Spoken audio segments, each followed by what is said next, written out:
রাতভর নাগাড়ে বৃষ্টি হয়েছে, তার ফলে হলদিয়া একেবারে জলমগ্ন। হলদিয়ার বিভিন্ন ওয়ার্ড জলমগ্ন হয়ে রয়েছে।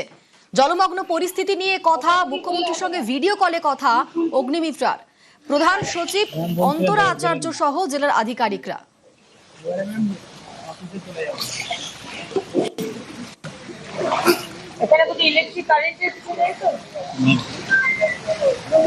হলদিয়ায় জলমগ্ন বিভিন্ন ওয়ার্ড, এলাকা পরিদর্শনে যান মন্ত্রী অগ্নিমিত্রা পাল। বলছিলেন তখন গেলেন না, সামনে গেলেন। অফিসে চলে যাবো। এখানে কোনো ইলেকট্রিক কারেন্ট এসেছে না তো?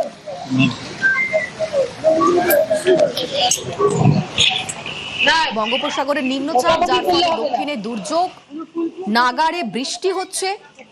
রাতভর বৃষ্টিতে হলদিয়ার বিভিন্ন ওয়ার্ড জলমগ্ন। টানা বৃষ্টিতে ফুঁসছে হলদি নদী। হলদি নদীর জল উপচে হলদিয়ার রাস্তায়। এলাকা পরিদর্শনে যান মন্ত্রী অগ্নিমিত্রা পাল।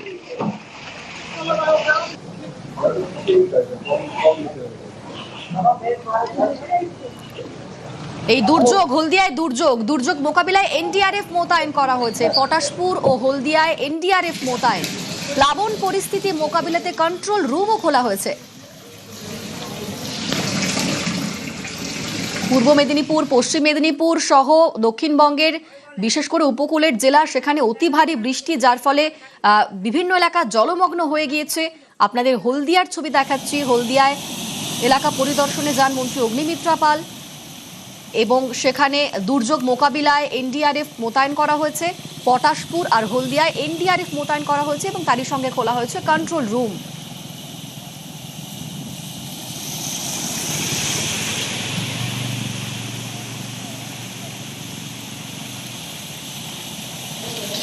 জলমগ্ন হলদিয়ার বিস্তীর্ণ এলাকা। শুধু যে জলমগ্ন ওয়ার্ডের পর ওয়ার্ড বা এলাকার পরে এলাকা তা কিন্তু নয়। যেখানে আমরা দাঁড়িয়ে রয়েছি সেটা হলো হলদিয়া পুরসভা এলাকা। পুরসভার একেবারে সামনে দাঁড়িয়ে রয়েছি। আমার সহকর্মী ক্যামেরাম্যান রাজেশ সাজমলকে বলছি যে রাজেশ, যদি ঘুরিয়ে দেখায় ক্যামেরাটা বোঝা যাবে একবারে লন্ডভন্ড অবস্থা হলদিয়া পুরসভা চত্বর। এই যে পুরসভা, সেই পুরসভার ছবি দেখলে বোঝা যাবে যে কোথায় আমরা দাঁড়িয়ে রয়েছি। একবারে পুরসভার যদি গেটের সামনে এই অবস্থা হয়, সেখানে কিন্তু দেখা যাবে যে পরিস্থিতি গোটা এলাকার কি অবস্থা। এবং ত্রাণ সাহায্য এই পুরসভা থেকে কিন্তু গাড়িতে করে নিয়ে যাওয়া হচ্ছে, কিন্তু নিয়ে গেলে কি হবে? জল দাঁড়িয়ে রয়েছে কেন? নিকাশি ব্যবস্থা রীতিমতো বেহাল। পাকাপাকি ভাবে শিল্পাঞ্চল হলদিয়ার যে বলা যায় নিকাশি ব্যবস্থা ঠিক করার উদ্যোগ কখনো নেওয়া হয়নি, সেটা কিন্তু পরিষ্কার হয়ে যাচ্ছে এই ছবিতে।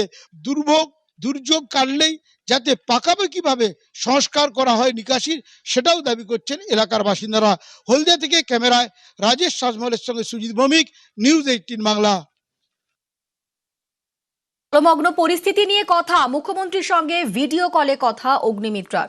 প্রধান সচিব অন্তরা আচার্য সহ জেলার আধিকারিকরা। আপনি আমার নাম্বারটা লিখে নিন। হ্যাঁ, যা অসুবিধা হবে আমাকে হোয়াটসঅ্যাপ করে আমাকে জানাবেন। কোনো অসুবিধা যেন মানুষের না হয়, এটা আপনাদের কাছে আমার অনুরোধ। জানানো, বিষয়টাকে দেখা, খুঁটিনাটি দেখা। আপনি এবং রওনাক বাবু রয়েছেন হলদিয়ার দায়িত্বে। হলদিয়ার মানুষের যেন কোনো অসুবিধা না হয়, যাদেরকে শেল্টার হোমে নিয়ে যাওয়া হচ্ছে। ওষুধ থেকে, মুড়ি থেকে, টারপলিন থেকে, বিছানা চাদর থেকে দেখার দায়িত্ব আপনাদের। জোগাড় করার দায়িত্ব আমাদের সরকারের, কিন্তু বলার দায়িত্বটা আপনাদের। কমপ্লেন যেন আমার কাছে না আসে, ঠিক আছে?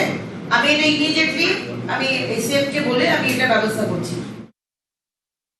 নৌকো ছাড়া আর কি লাগবে?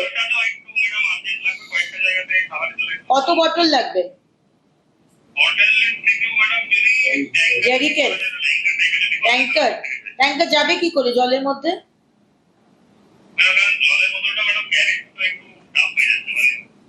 না, জলের প্যাকেট কি করে দিচ্ছে রেজিস্ট্রেশন?